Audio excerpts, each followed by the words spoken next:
E agora, turma, depois da gente ter visto as 4 inteligências e o modelo de substituição nas tarefas, a gente vai falar do paradigma humano-tecnologia, tecnologia-humano.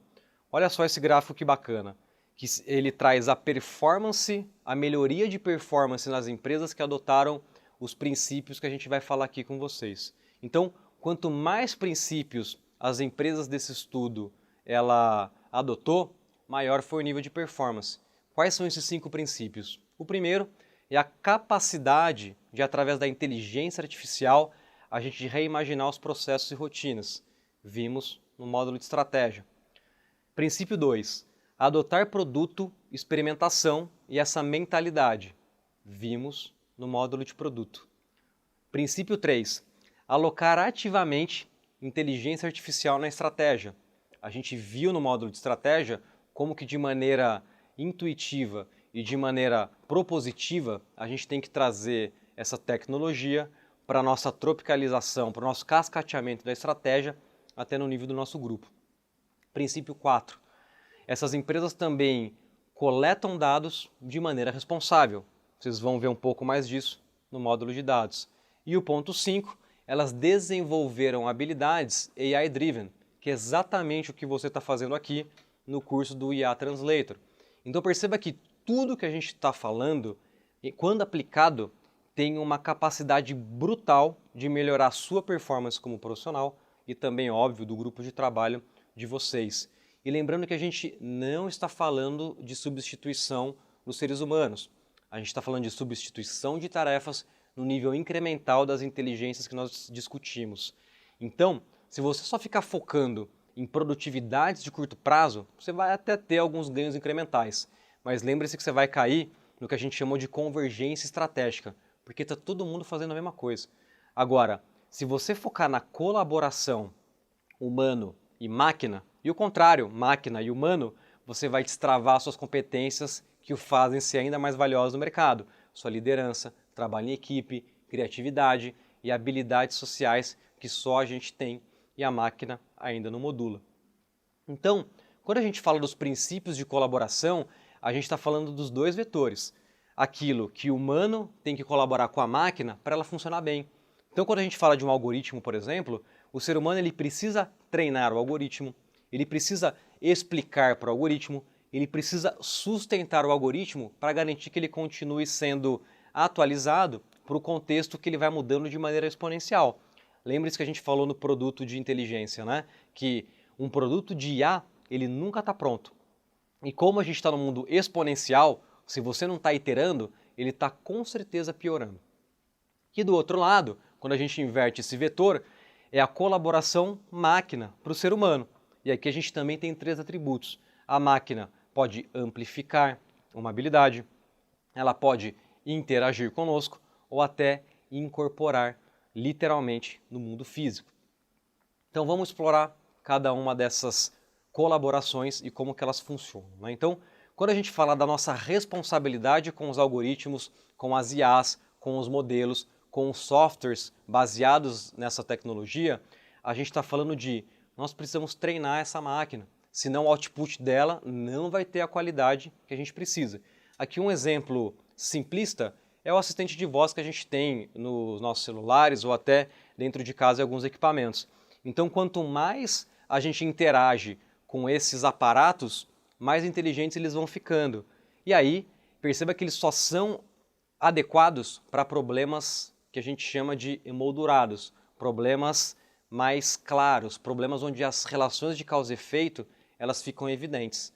Então, é sua responsabilidade para uma AI funcionar bem, treiná-la de maneira adequada. O segundo ponto é o explicar. E aqui a gente traz um exemplo de uma empresa que tem um produto que faz apresentações, essa aqui que eu estou passando com vocês, utilizando inteligência artificial e facilita todo o processo criativo. Chama o aplicativo Tomé. É semelhante ao Copilot do PowerPoint da Microsoft. E aqui, nesse vídeo explicativo, a designer-chefe ela traz a necessidade, por exemplo, dela explicar como que a máquina consegue entender o tamanho da fonte, quando ela coloca um itálico, quando ela coloca uma fonte em negrito, porque a máquina não consegue distinguir importância de informação baseado em em parâmetros que o ser humano não imputou. Então, é sua responsabilidade explicar o porquê que aquela decisão faz sentido para a máquina. Sustentar. Gente, sustentar. Aqui a gente conversou no capítulo de estupidez humana que o ser humano está exposto à heurística, essa que causa vieses, e como nós que treinamos e como nós que explicamos para as máquinas e extraímos sentido naquela base de dados, por definição, a gente tem uma potencialidade grande de replicar os nossos próprios vieses nas máquinas. Então, para garantir que os sistemas eles estão funcionando de maneira apropriada, segura e ética, a gente precisa se atentar a essa sustentação para que isso não aconteça. E a gente já tem visto vários exemplos na mídia e que trazem inclusive danos para algumas marcas e para a reputação de algumas empresas. Então perceba que não é porque a máquina está aí que ela vai conseguir fazer o trabalho sozinha. Você tem uma responsabilidade de treinar, explicar e sustentar para que esses modelos e funções funcionem bem. E esses cargos de treinador de AI, explicar e sustentar, eles já têm cada vez mais tomado forma nas grandes empresas de tecnologia. E aí, gente, a gente falou muito, principalmente na frente ali do treinar, nós falamos um pouco sobre em que situações esses modelos são adequados. Então lembre-se que a gente trouxe lá no módulo introdutório, mundo exponencial, sistemas complexos, problemas perversos.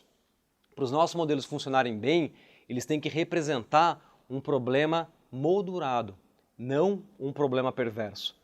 Por quê? Ele precisa identificar, através de claras relações de causa e efeito, através de dados, e fazer uma extrapolação de como que naquela população funciona, naquela amostragem funciona, para generalizar para o todo. Então todos os modelos, eles são representações da realidade, e não a realidade em si. E quem que moldura os problemas? Você, eu, nós líderes. E a gente faz isso de acordo com a estratégia para então treinar, explicar e sustentar.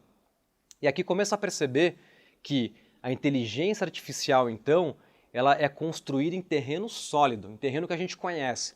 Aliás, por isso que a gente falou que tem que honrar a estratégia, porque esses modelos respondem uma pergunta específica de negócio e a gente tem que ter dados e processos conhecidos, tratados e governados. Senão, a qualidade do output não vai ser tão adequada.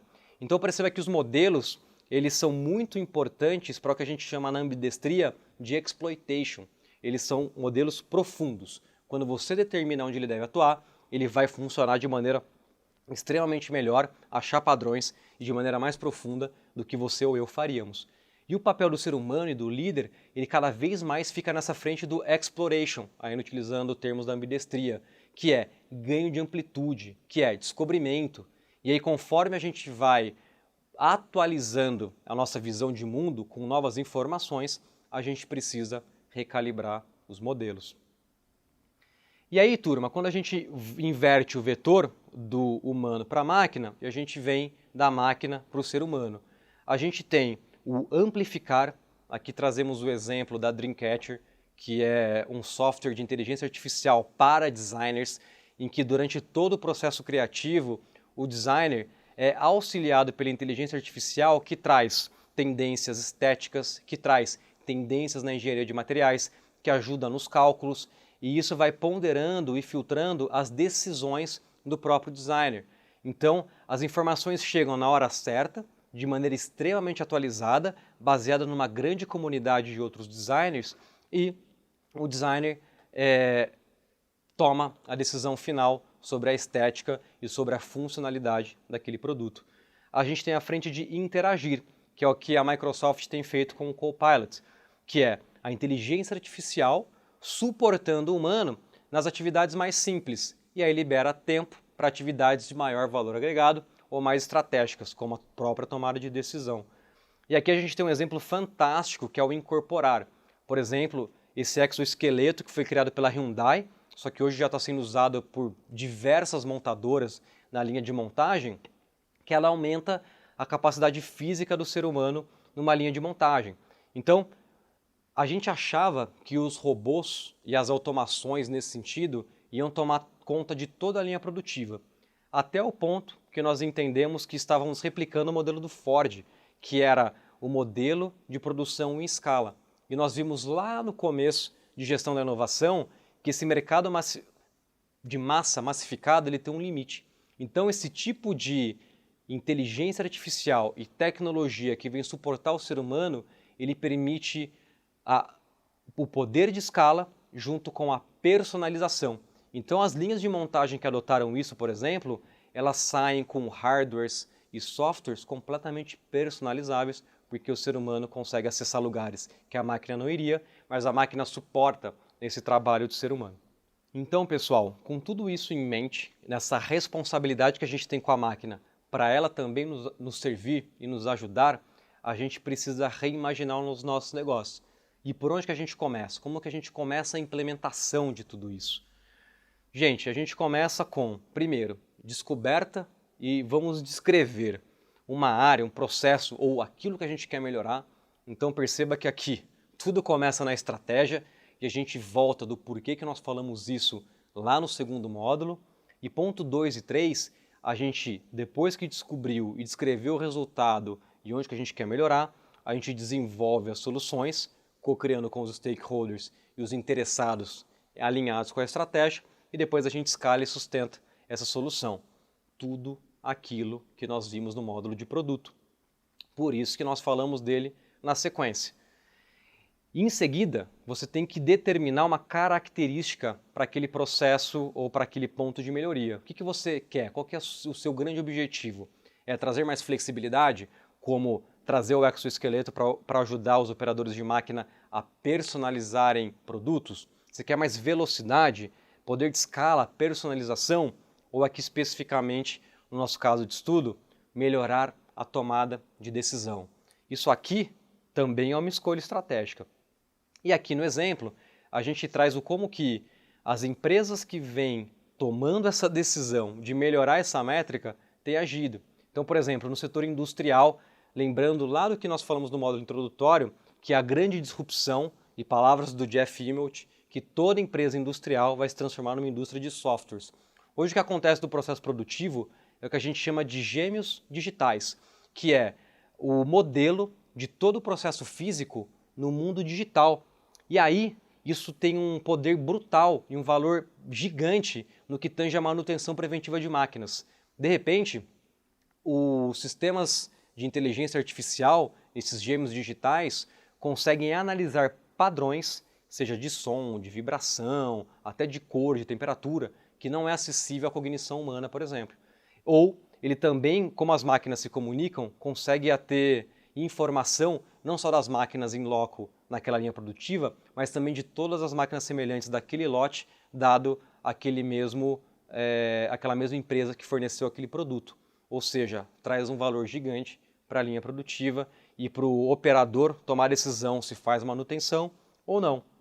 Setor financeiro, a gente abordou bastante aqui já, mas aqueles robôs assessores que ficam olhando o mercado financeiro e trazem informação de mercado, seja para o cliente tomar decisões superiores ou até para o seu assessor montar um portfólio mais adequado para o perfil daquele cliente.